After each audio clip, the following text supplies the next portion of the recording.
Hello guys! Our today's baking is binangkal or sesame balls. What you need are 1 egg, 1 cup liquid, 3/4 cup sugar, white sugar or brown sugar, 3 cups of all-purpose flour, and then 1 tablespoon of baking powder and 1 teaspoon of baking soda.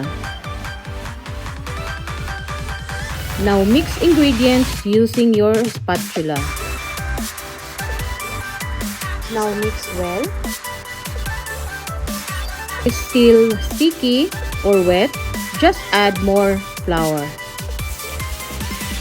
And then prepare your sesame seeds.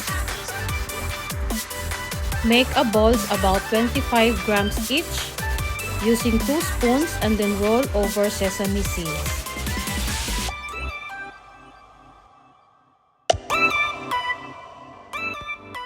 So prepare dough following the same process and arrange on a parchment paper before frying.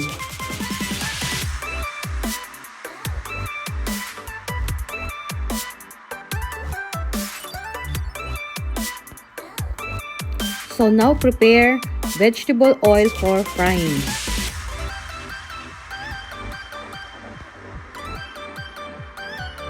Ayan, so over medium heat, start frying your binangkal. Add first 4 to 5 balls.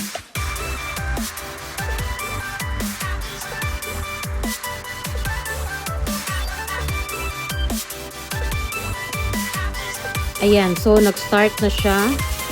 It slowly fries. Kailangan hindi siya masyadong mainit kasi ang tendency is mag-brown siya sa labas pero sa loob is hindi pa siya luto.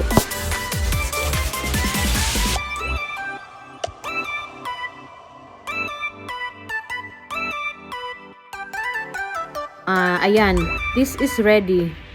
So ayan, put it on our kitchen rolls or kitchen towels para ma-absorb niya yung oils, yung mga extra oil. So, repeat the process until it's done. Ayan, ang ganda na ng ating binangkal.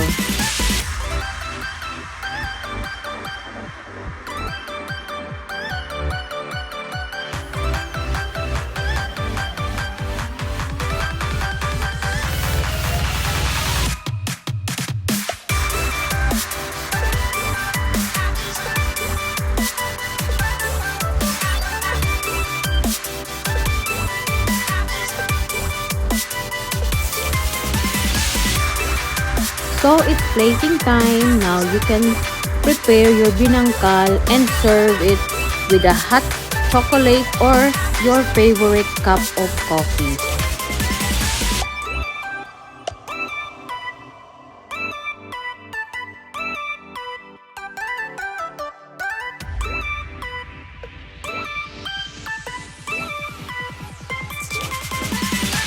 Thanks for watching. I hope you enjoy watching my video. Thank you. Bye-bye.